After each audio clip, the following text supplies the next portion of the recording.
Hi, I'm Mary Michelle of One Chic Mama, and I want to welcome you to One Chic Mama TV, the weekly show bringing you the best style secrets from around the world. I tell you what you need to know to build a wardrobe that works for you and show you how to express your true style. I'm here to help you dress like you mean it.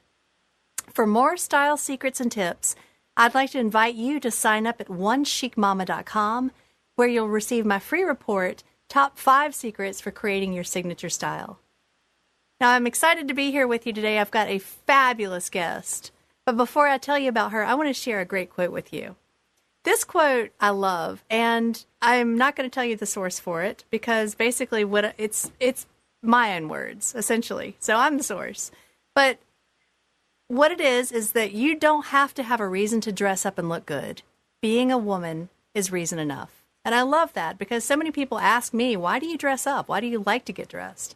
And I don't necessarily have a reason, but I think it says a lot about who we are as a person, says a lot about our self-esteem, how we feel about ourselves, and what kind of day we want to have. So when you get up in the morning, think about what you put on and how that reflects you. Now today I'm thrilled to introduce to you our guest. Her name is Jennifer L. Scott. She is a writer and editor of the Daily Connoisseur, which you can find more out about that at dailyconnoisseur.com. She lives in Santa Monica, California, with her eccentric husband. Can't wait to hear more about that.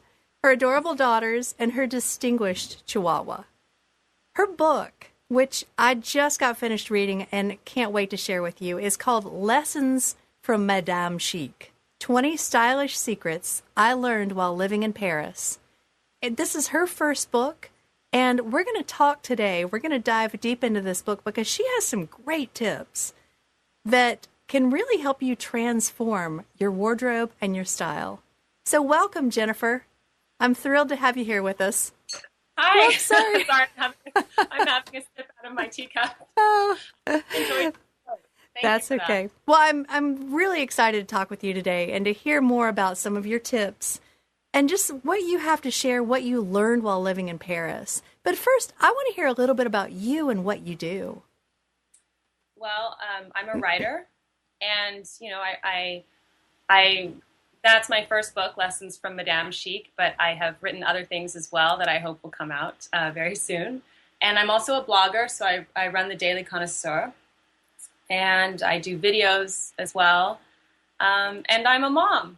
As you said, I'm married to my eccentric husband, which he always thinks that's very funny that I call him that. And then I have 2 little girls. So that's what I do. It keeps me busy. Great. Well, tell us quickly. Tell us more. Elaborate more on the eccentric part. Well, my husband's English, and I always kid him because, we're very different. When we got married, you don't think about the cultural differences when you're young and you get married, and we are so different. English people and American people are very different, just as we are different to the French. Mm-hmm. And so a lot of his, I call them eccentricities, are very normal to him, but to me, I find them very charming. Uh-huh. Well, that's great. That's great. Yeah.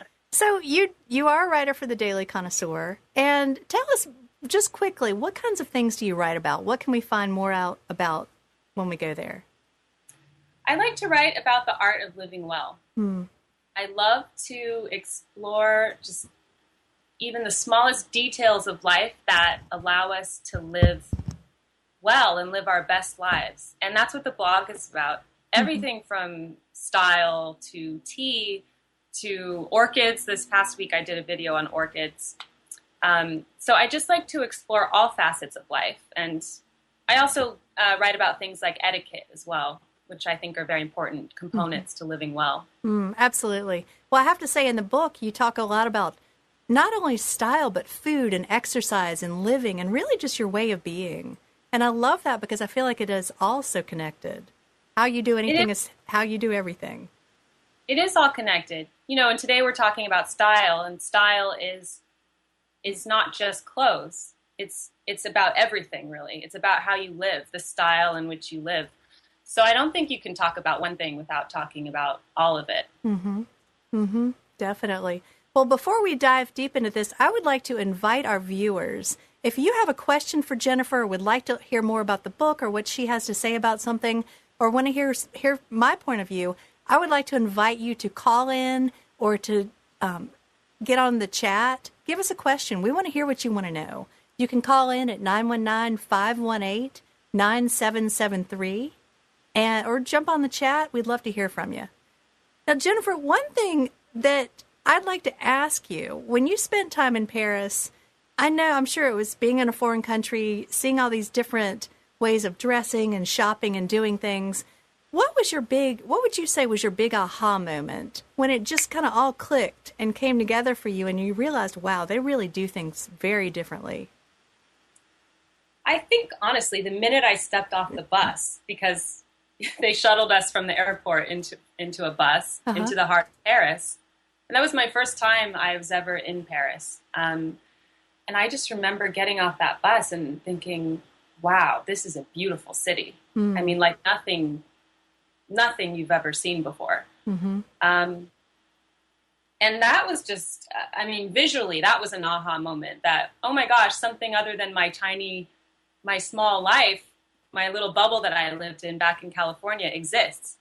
So I sort of instantly fell in love with this city visually.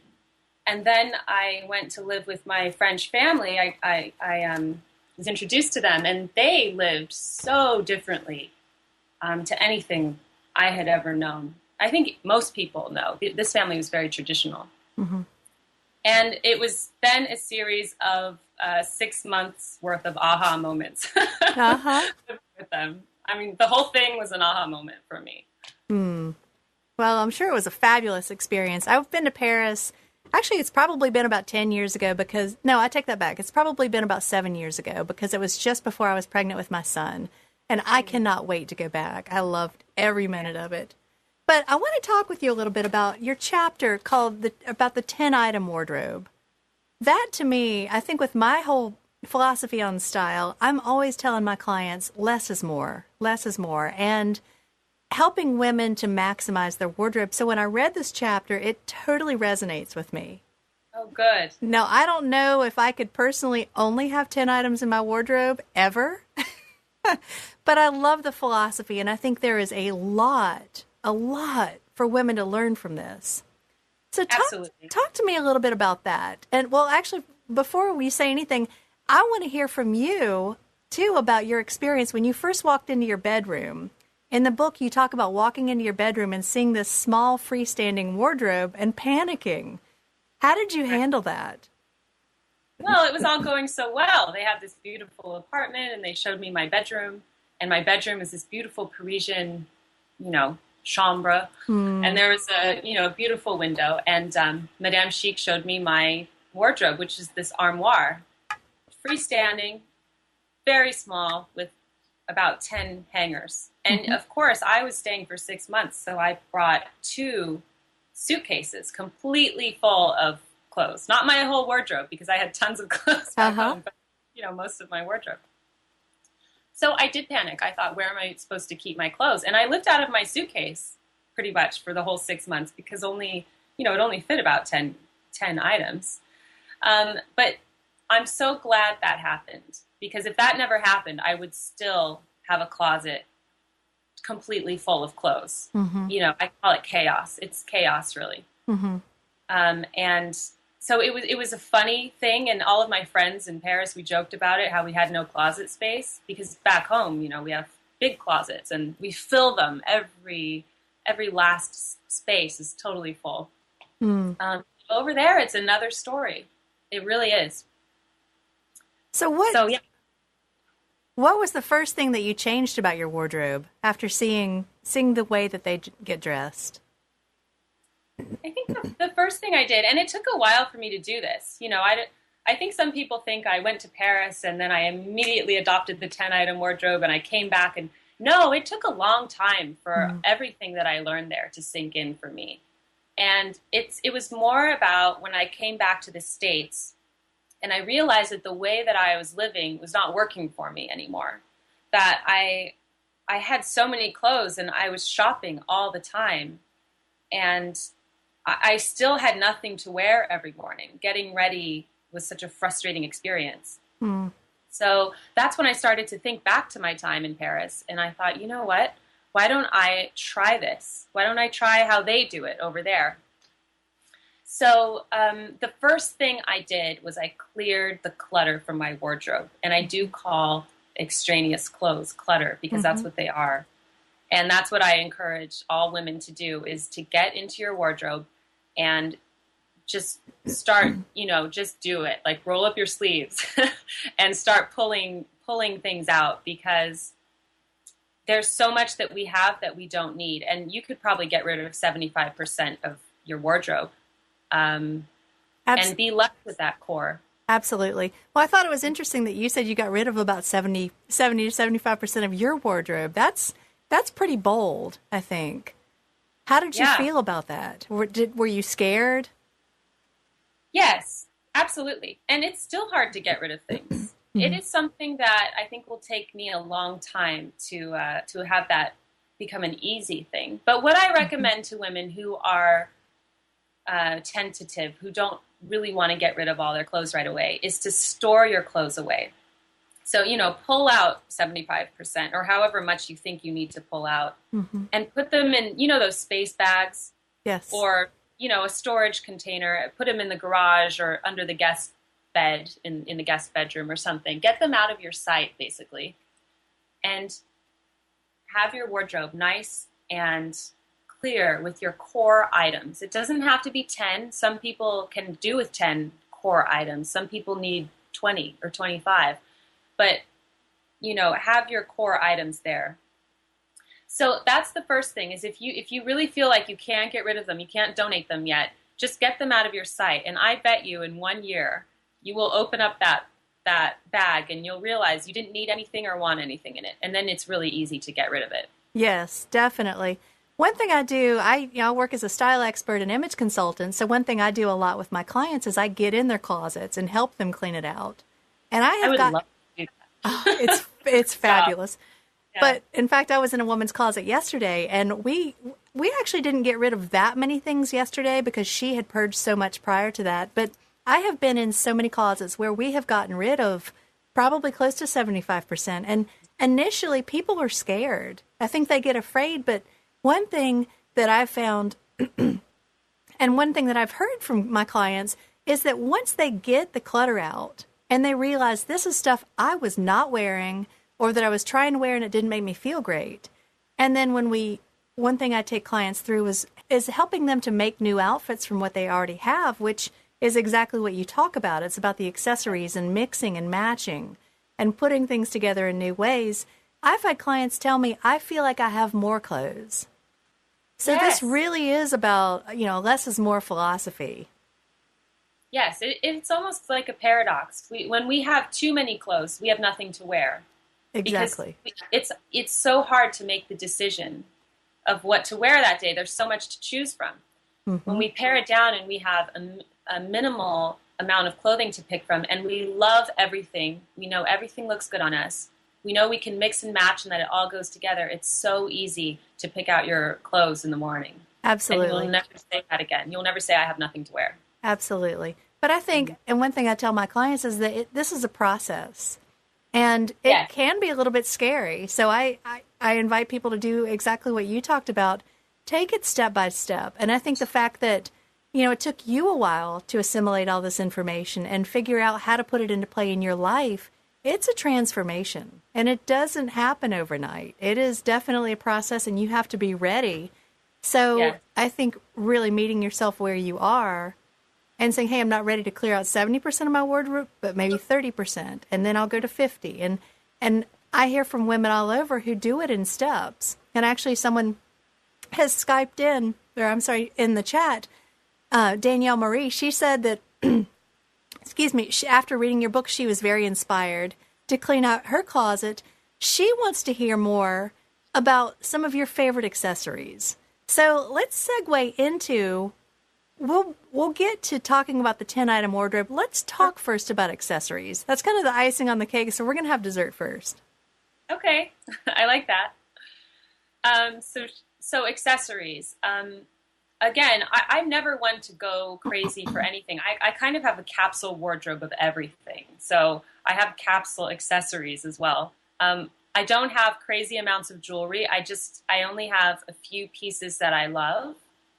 And this could have something to do with my skin's really sensitive, so I can't wear costume jewelry because it tends to give me a rash.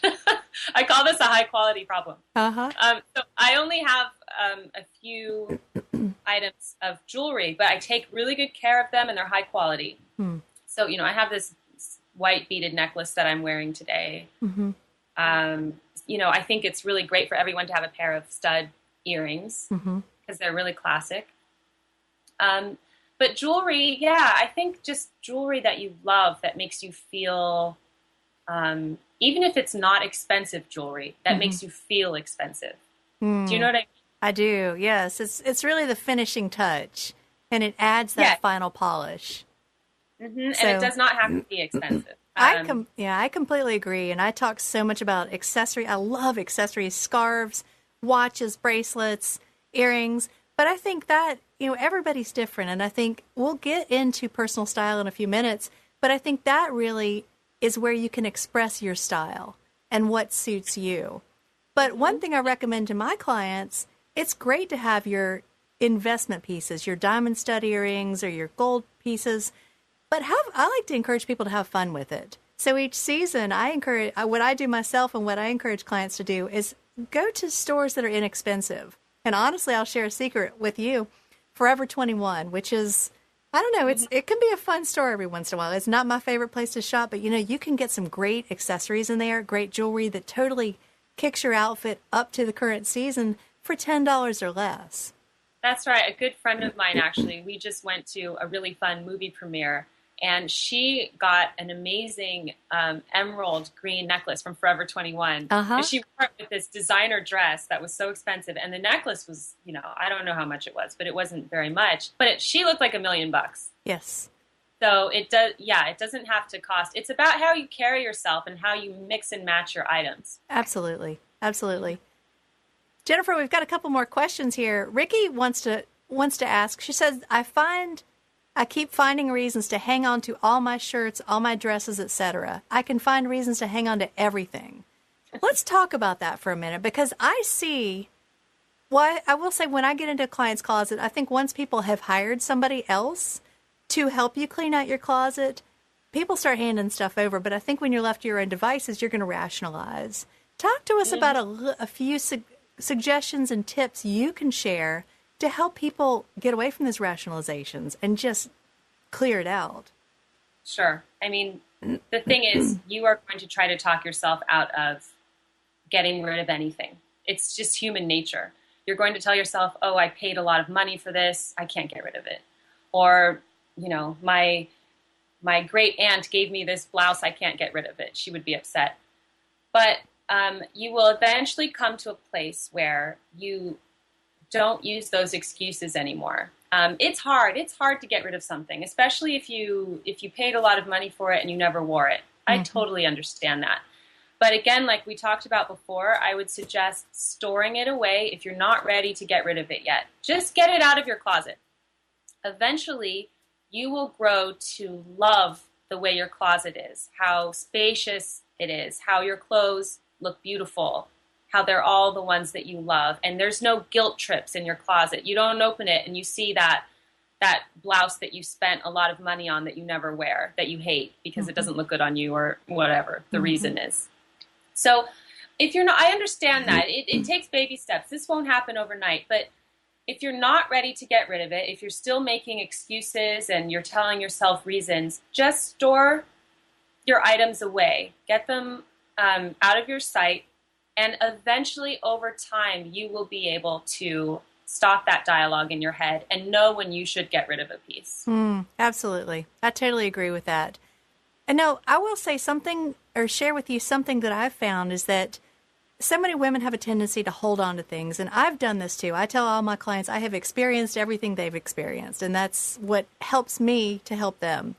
But one thing that I've found is that when I clean out a woman's closet, generally I'll donate the clothing to a battered women's shelter or to Dress for Success or somewhere where it can be repurposed and put to good use. And what I Yes. found is that when women know, oh, hey, it's going to go to help somebody, it makes it a lot easier to say, you know, I paid too much money for that, but I'm going to let it go have another life with somebody. Yes. So that Yeah, and I just got the chills when you said that too, because that's so important. Because those clothes can mean a lot to a woman who is in need of it, yes. and because they don't, and we have so much. It's so good to give back to the community, and that's a great way to do it. Yes, definitely. Now, another question that I'd like to bring up, and this kind of ties into something that someone said in the chat. When you box things up, say you're working on losing weight, or you know you're going to get into that size and it's just not happening right now. So you box things up, you put them away. How long do you recommend hanging on to those? What's a good target? Say if Well, Go ahead. I think every woman knows deep down what the situation is with her own body. Mm-hmm. It's, I've had 2 kids in a row, so I know what that's like, not being able to fit into my clothes before I had my children. Mm-hmm. So what I did, if you're in that situation, is you can store them away, and then, when you feel like you're getting back to your weight that you'd like to be at, then you can try them on. But you do have to be honest with yourself. If you were a size 0, in your early 20s, and you have clothes from then, and it's a few years later, and you're not going back there, just get rid of them. You need to dress the body that you have now, and love the body that you have now. And again, I think it's important that our clothes don't have guilt associations, that you don't open your closet and see a bunch of clothes that you used to fit into that you no longer fit into. There's no point in beating yourself up over that. So I would either store them away if you really think that you will realistically get into them again. And if you know that you won't, and there's nothing wrong with that, then donate them. And hey, if you do get back down to size, then you can go shopping and reward yourself and get some new clothes. Absolutely. Let's get back to what you said about loving the body you're in right now. I could not agree more. And I think it's so important because so many women come into my studio and they tell me about their big hips or their big thighs or what they don't like about their body. And I really try to help them to retrain themselves and say, hey, my hair is great, or my face shape's great, or I've got great legs, to really focus on what's positive. Because Yes. just starting with that little shift can make a profound difference. But Absolutely.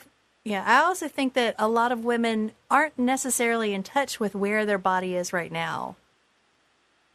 And maybe holding on to the image that they used to be in college or 5 years ago or before the baby or a couple of years ago. So I think it's really important for women to assess where they are. In fact, I tell all my clients, it's important to acknowledge where you are right now and dress for the body that you are in.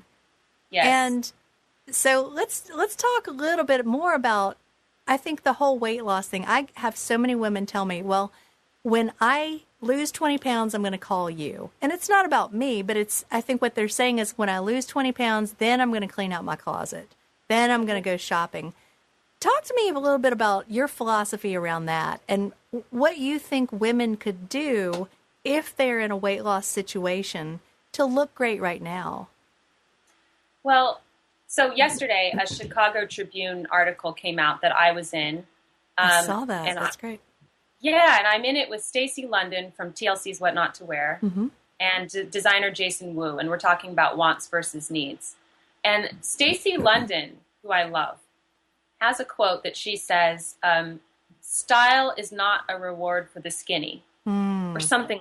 Mm-hmm. And I love that quote because it's true. Why, when someone says to you, oh, I'm going to come to you when I've lost 20 pounds, that's them. They think they're going to reward themselves when they lose the weight.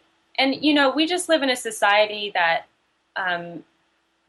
dictates what we think is beautiful. So if a woman thinks her thighs are too big because why? The supermodel on the cover of the magazine doesn't have big thighs. don't get me started. Okay.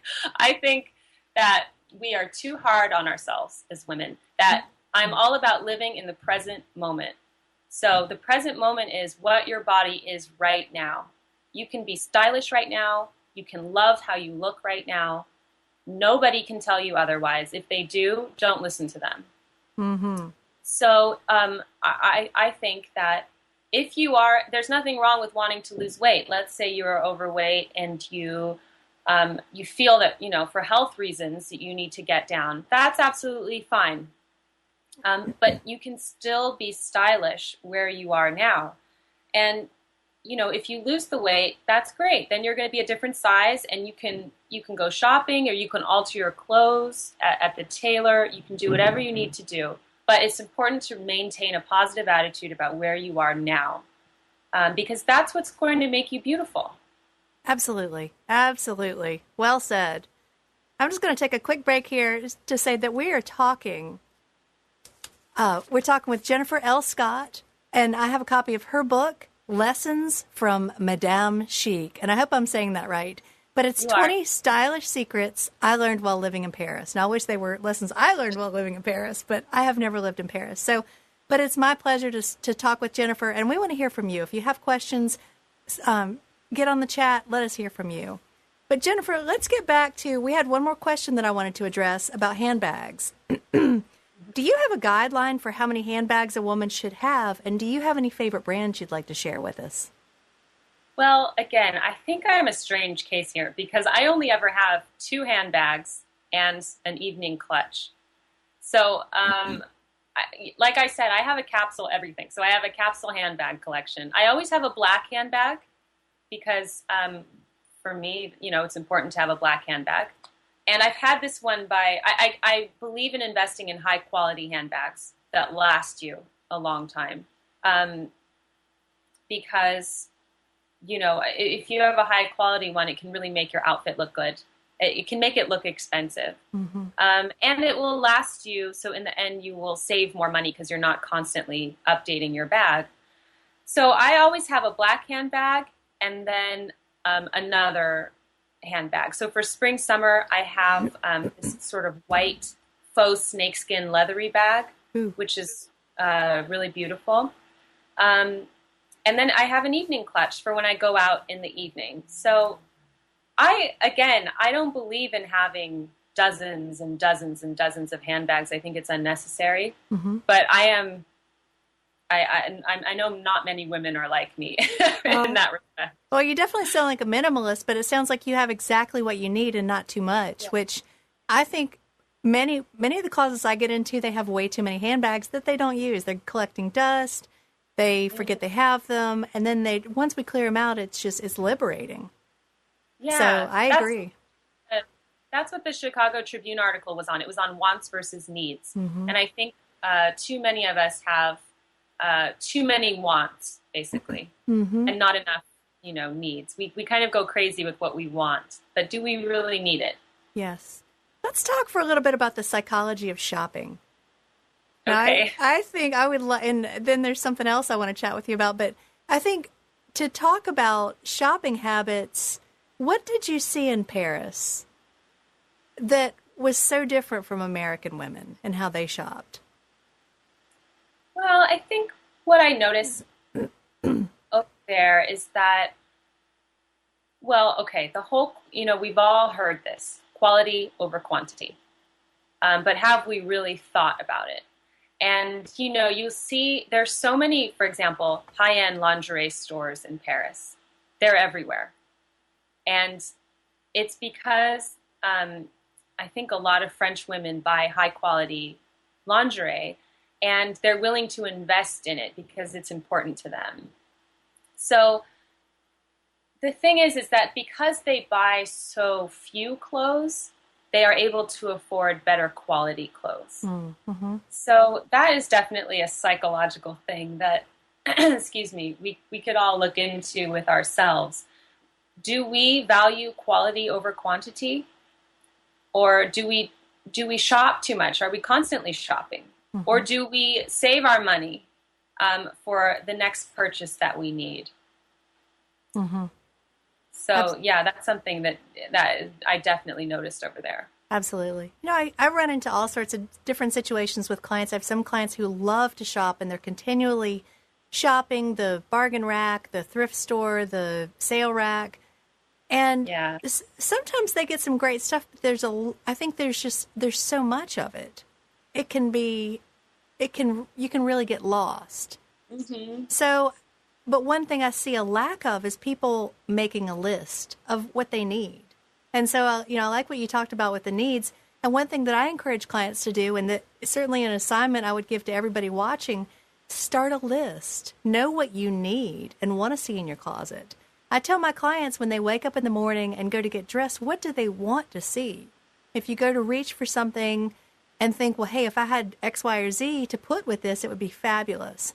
And what I've found personally is that oftentimes that one thing I'll come back to it and think, well, I wish I had a leopard print cardigan. And then I realize for the next couple of days, I'm thinking about a leopard print cardigan. And I know, well, hey, if I brought in a leopard print cardigan, I'd have multiple outfits with it. Hmm. So it really is about looking at things from a bigger perspective. And I want to segue into talking about the capsule wardrobe, which you talk so much about less is more, and how you can have 10 items or just start with 10 items and build on that, but have things that work interchangeably. Now let's talk about that for a minute. Give us an example of a great capsule going into spring and summer. Or perhaps it could be one of yours. Share with us for a few minutes about, some items that you think are important when having a capsule. Sure. And I will be doing on my blog, I'll be doing the video for my spring 10 item wardrobe soon. And if you go onto my blog and my YouTube channel, you can see my past videos for examples of fall, winter. Let me back up a second, because a lot of women, they get scared when they hear 10 item wardrobe. They think I can never only have 10 items. And what I want to explain with that is they are 10 core items, and that does not include certain extras.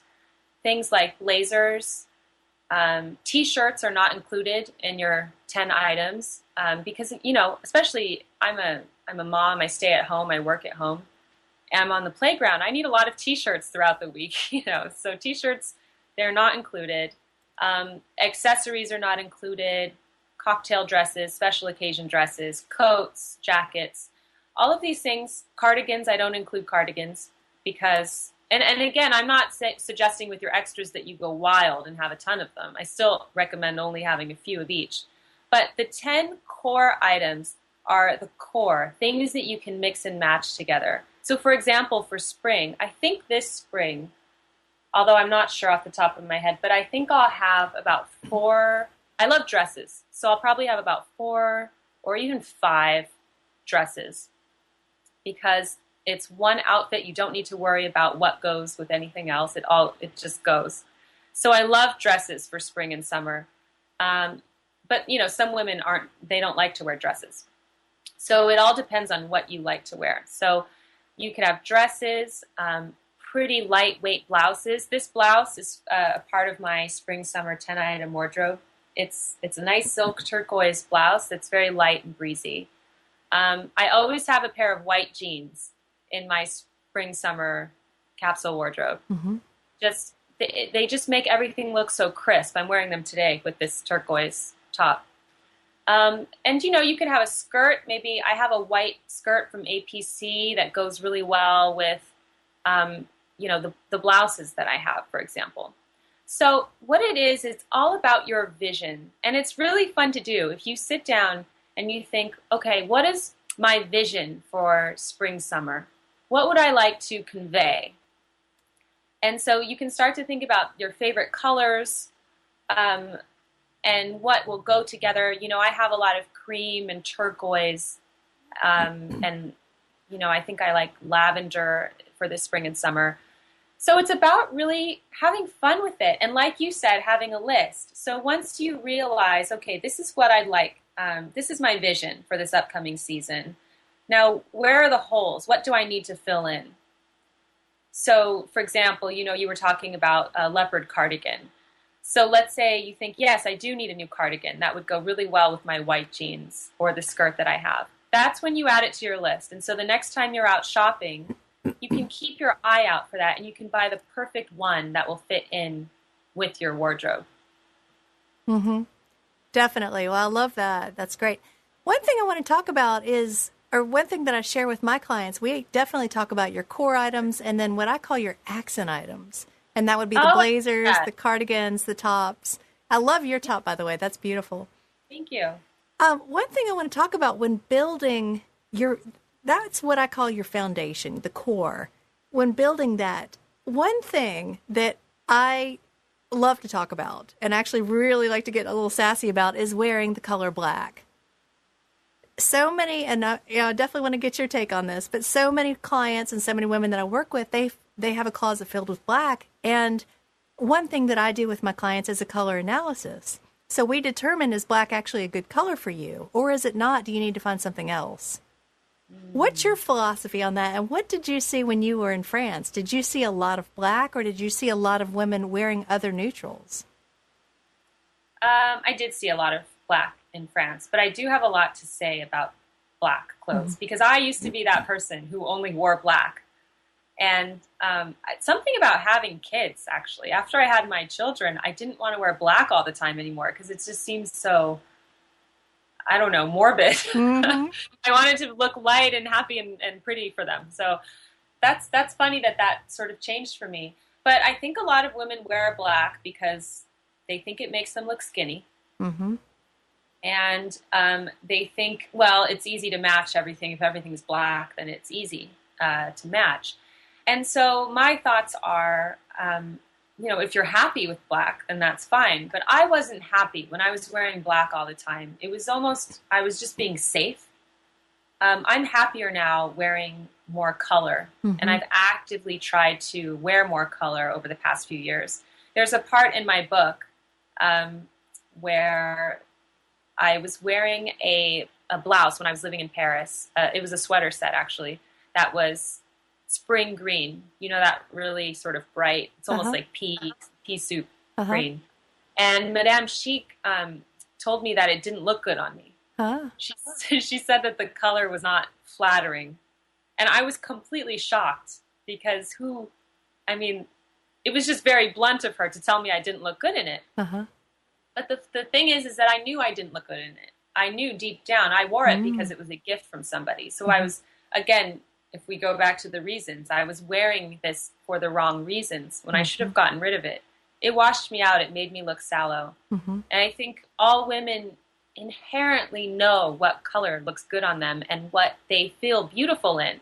But for some reason, we let other things dictate what we wear. We wear black because we think we look skinny, or we wear this sweater set because it was a gift and we don't want to get rid of it. Yes. And really, we should tune out all of that noise and just wear the colors that we feel good in. I feel good in this color. That's why I'm wearing it. I think it's gorgeous on you. Thanks. And one thing I'll say, actually, somebody sent us a message asking for tips on choosing the right color. One thing I will say is my episode from last week, I talked so much about color and really finding what I call your fabulous 5 colors. So I would encourage you to watch that. We'll touch on that briefly.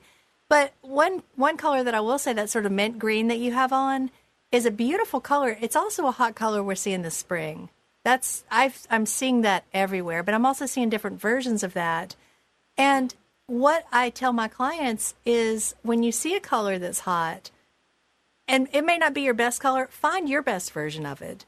Because I wear that color, and I'm also wearing a color that's a little bit more intense, more of a robin's egg blue. It's like a pale turquoise. That color looks so good on so many different skin tones. So blues and greens are great for intensifying your skin tone, for looking great on a lot of different people, whether they have pale skin, dark skin. I'm not going to say it doesn't matter, because it definitely does matter, but I always tell clients, trust your intuition. Put it on. Don't ask the salespeople what they think. Don't ask maybe you can ask your best friend if you know she will be honest with you. But I think it's great that Madame Chic told you up front that didn't look good. Because even though you may have been surprised by that, it's kind of a gift that she was honest with you. It was a gift. And it sounds like she kind of liberated you and helped you acknowledge something that you already knew. Yeah, she did. And So, it's, I think, touching on what you just said, it's important if we do a gut check. You know, a gut check. What does your gut tell you? You know, if you don't feel, if you're wearing something that's hot pink, for example, and you're a bit of a shyer person, your gut probably says you don't feel comfortable in it. And it's important to acknowledge that definitely. gut feeling. Definitely. Right. And I tell clients, when you put something on and you're like, well, I'm not sure, the answer really is no. And when you put on something that's a yes, you're like, yes, you know it. You feel it.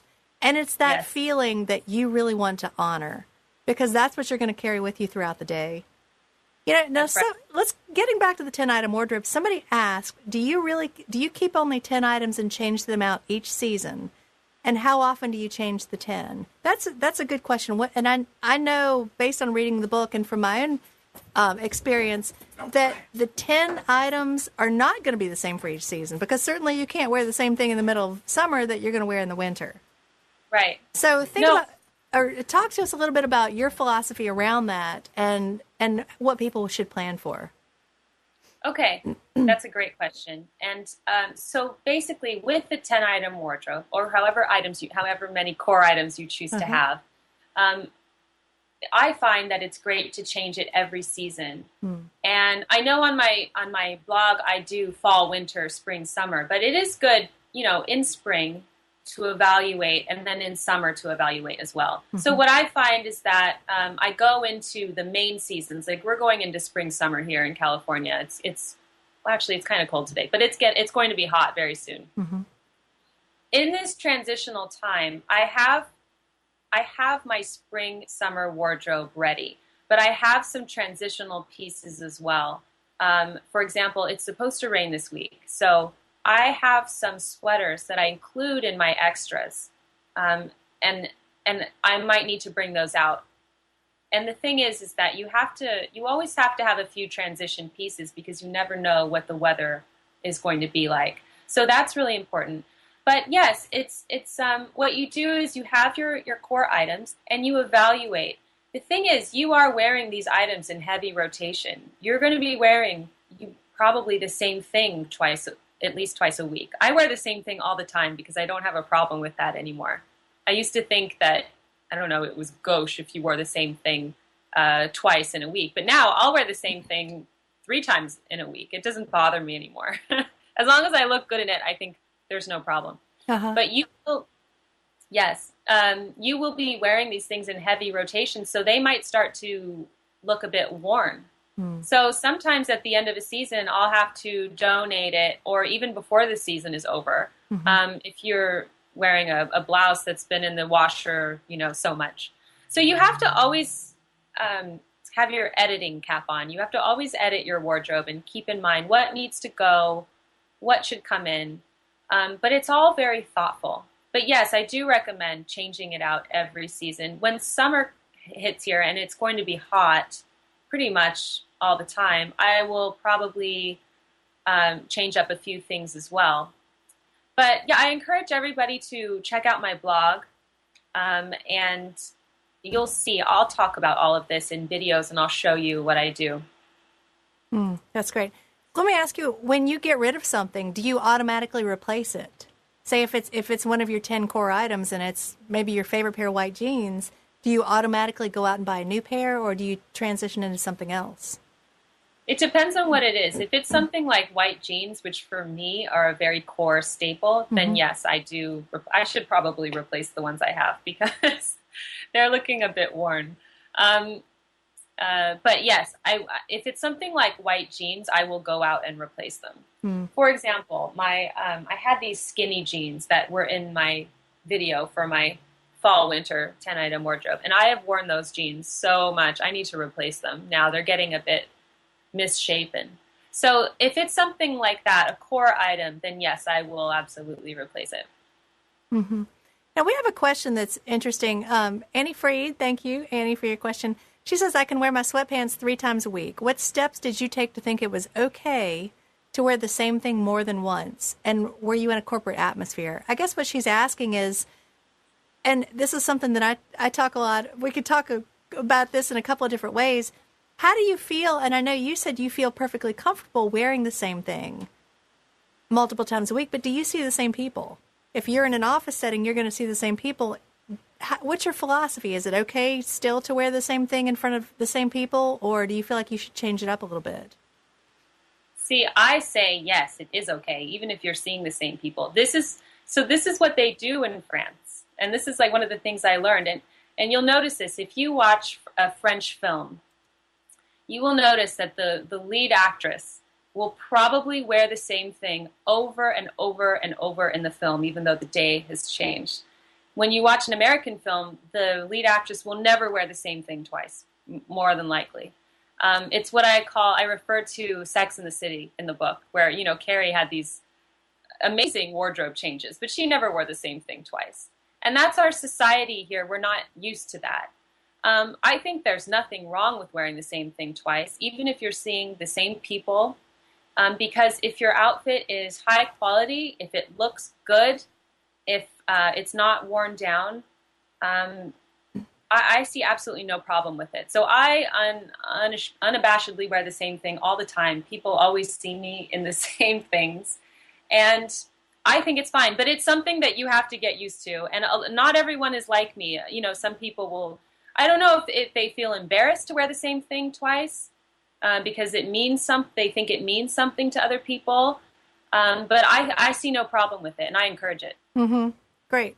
Well, one thing I would throw out there to people, if they are worried about that or just have some sort of stigma around that, mix it up. And actually, Danielle Marie wear it style it with different accessories. But what I talk to my clients about is looking at your outfit or looking at your wardrobe from two perspectives, your core items and your accent items. And the way I talk about them is your core items are there's things you can wear 5 days in a row and nobody's going to really remember. Now, the accent items are what are more memorable and make them stand out. Maybe it's your red sweater or the leopard print sweater or your hot pink top. It's something that is going to be more memorable, and chances are you're not going to want to wear that 5 days in a row, but you might. Yeah. But I think there's a lot to be said about mixing and matching things in different ways. And if you have your 10 items, then what you can do is you can mix those up in multiple ways. Maybe you don't wear things the same way every single time. And that's definitely something I encourage my clients to do because they get more bang for their buck. They get more value from their wardrobe. They get more versatility. And it helps to build longevity, too, because you're not wearing the exact same thing every single time. Yeah, that's a really good point, too, is helping out with the accessories and changing things up. I completely agree with that as well. Mm-hmm. Now, we have a question from Ricky. She asks for suggestions to look chic while her hands are getting dirty gardening or cutting the grass, doing outdoor work. She says she always hopes she can get her work done without visitors or without being seen because she's in frumpy clothes, I guess. Now, what would you recommend for looking chic without totally wrecking your clothes? Okay, so a lot of people ask this question too, so thank you, Ricky, for asking this. But if you're in the garden on your knees, like digging in the dirt, yes, you're going to have to you can't wear your white jeans and your turquoise blouse. So that's the first thing. So if you are gardening, then yes, I recommend that you have some gardening clothes that you wouldn't be embarrassed if the neighbor stopped by and chatted with you while you were gardening. So whatever that means for you. But, a lot of women ask me, Jennifer, I have to do the housework all day long. I have small children. I have a baby. How can I look chic while I have to do all of this? And I still encourage everyone to, one of the chapters in the book is called Look Presentable Always. I encourage women to look as presentable as they can, not in a high maintenance way at all, but just do their best. And if you have a capsule wardrobe, it's really easy for you to pick out clothes quickly. If you're at home, I recommend putting an apron on. If you have to cook or clean the kitchen or clean the toilets even, if you put an apron on over your clothes, you can preserve them. And if the apron is chic, then there you go. You're going to look chic while you're doing it. But don't be afraid to get your clothes dirty. I think a lot of us save our best clothes for later, and later rarely comes. We save them for some unknown thing in the future, and we're not wearing them on a daily basis. And I think part of living well is using our best things on a daily basis. And that certainly includes clothes. I definitely agree. Actually, the closet I was in yesterday, we made some great new outfits using things that she was saving for the holidays. Maybe because they had, well, actually, a couple of tops specifically had a little bit of sparkle on them or metallic. She thought, oh, they're just holiday. I can only wear them then. I put this particular top with a different jacket, paired it with some pants that were not quite as dressy, and it turned it into something she could wear every day to work. So I like to really sort of, I hate to use the word repurpose, but find a new way to wear something so that you can wear it every day. If you feel like it's too dressy, why not enjoy it right now? Find a way that you can take it down a notch. Yeah. Because I completely agree with that. And especially if it's something that's nice and it's really dressy, why would you only want to save it for special occasions? Because in this day and age, we have far more casual occasions than we do dressy occasions. I don't get it. Yeah, I don't either. But, I have to say, I love the chapter, The Look Presentable Always. Love it. Because I think so many women they give up. And I don't mean to say that in a blaming way or judgmental way. But women tell me, oh, I've just kind of given up because I've gained weight or I'm too busy or I don't have time for my style. But I think it really is honoring ourselves to say, I deserve to look great, whether I'm just going to the grocery store. And I do talk a lot to my clients about how when you are at the grocery store, you are absolutely going to run into that one client you've been trying to connect with, or I think the way you put it, your ex-lover or your former BFF, somebody who's going to make you self-conscious about it. So why not show up looking your best? Yes. I mean, actually, last week I was at the grocery store, and for the very first time in my life, a reader recognized me at the grocery store. And she said, Jennifer, I read your book. Uh-huh. And I thought, oh my gosh, thank God I look good. Because if I was at the grocery store in my pajamas or whatever, I wouldn't do that because that's not what I do anymore. But, the thing is that I think we're all so busy. There is no woman out there who is not busy. We are all busy. We all have things going on. And what I like to do is think about life a little bit more passionately. And, we get up in the morning and it's a long day. If you have children that you're raising or if you have to go to the office, the day is long, but you might as well, with all of the small, even mundane things you have to do in the morning, enjoy yourself. And getting ready is part of that for me. So opening my closet, okay, it's easy for me to pick out what to wear because I don't have very many choices. I put on my clothes. There's another chapter in the book called The No Makeup Look, and that discusses creating a makeup routine that is very time effective, that you can do really easily. So it normally takes me about 5 minutes to put my makeup on in the morning. I don't wear makeup every day. Sometimes I don't have time to do that. But it's all about the details, doing something, making some sort of effort toward making your appearance nice. And you're just going to feel so much better when you do. Definitely. I think it's all about really creating a routine, whether it's your clothing, how you get dressed, your makeup, that works for you. It's not about trying to do something that you think you should do or what your best friend's doing or somebody else. It's not about that at all. But I think just really honoring yourself. Now, getting back to talking about the no makeup look, I love that. But talk to us a little bit more about what that means. Well, I always used to be afraid of wearing makeup. When I was in high school, I just remember seeing the girls with the line of foundation that ended right at their chin. And I remember thinking, oh, I never want that to be me. So I just never wore makeup. And when I started to experiment with it, I just think it's important for every woman, if she's interested in makeup, to develop a routine that works for her schedule, to find products that she loves, that make her skin feel good, something that you can do without even thinking about it, that you can just, some days I only put on tinted moisturizer, eyebrow. I always do my eyebrows. I always put eyebrow powder on because I feel like they frame my face, so that's important. So I always do tinted moisturizer, or I'll do a mineral powder. I do my eyebrows, mascara, and lip balm. Sometimes that's all I do.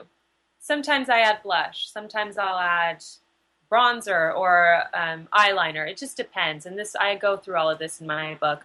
But it's just about having a routine that you feel comfortable with, that makes you feel confident about yourself.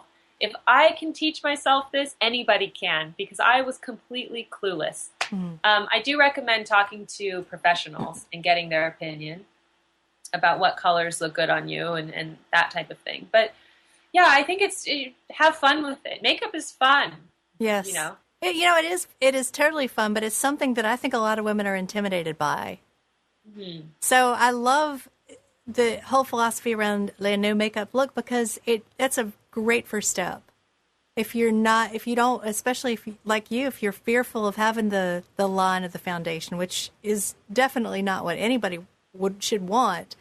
But if you're afraid of that and you're not sure where to start, that's a great place to start. And I'm with you. I always do the brow powder because it makes a huge, huge difference. Yes, it makes a huge difference. And I wish I'd known that a long time ago. So is there a particular brand of makeup that you like or that you'd recommend?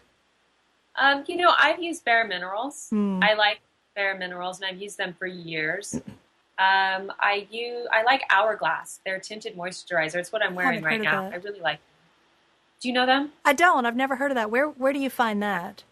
I found them at Sephora. Okay. Yeah, they're Hourglass. I like them.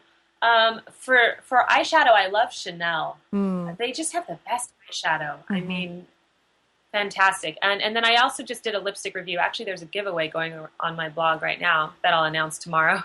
But for lipstick by Belvada, they have really great lipsticks. The packaging is environmentally friendly. So I like to look at the components of the makeup and pick because of that. Definitely. Well, a couple more questions before we wrap up. Somebody wants to know, does Madame Chic know about your book? And if she does, what does she think about it? I have been trying to get in contact with them. I have actually written to them, and I have not heard back. So this is something that obviously I'm hoping that one day I will get to see them again. It's been over 12 years since I lived with them. And no, we haven't, we're not in contact. I want her to know about this book because I think she would be so, so proud. So I am in touch right now. I'm in the process of getting back in touch with them. But yeah, I have been trying over the past few years and nothing 90 so far. seconds. Yeah, okay. Do you have any plans for a follow-up book? I do. Oh. And yes, there will be many more books to come from me, but I can't really talk about them right now. But yes, there will be lots more. So please go on my author website and sign up for the newsletter. Great. Well, I will say just the way you write, you write in a style that women can relate to, and I love how you share so many personal stories. It was a very easy read, and you've got some great information. So again, the book it's called Lessons from Madame Chic, 20 Stylish Secrets I Learned While Living in Paris. And I assume you can buy this at Amazon, Barnes & Noble, pretty much any major bookseller. And I highly, highly recommend it because she's got some good tips in here. So thank you, Michelle. Absolutely. Well, Jennifer, I want to thank you so much for being here today. This has been so much fun to talk with you and to hear a little bit more about your story and hear about your tips. You've shared some great information today. And I know our listeners are really going to enjoy this. So thank you. It's a pleasure being on. Well, thank you very much. I wish you all the best, and I hope to talk to you again soon. Yes, that'd be great. Take care, Jennifer. Bye-bye. Bye. Well, I hope you all enjoyed the conversation with Jennifer L. Scott. She's got some great tips to share. I highly recommend that you pick up her book. It's wonderful. I wish we could have touched on everything tonight, but she even talks about eating and exercising and just a whole way of passionately living your life. So I definitely enjoy talking with her. But for today, I want you to know that you already are beautiful. That's my little reminder. I want you to say it to yourself each and every day because you are beautiful. And this is Mary Michelle with One Chic Mama signing off.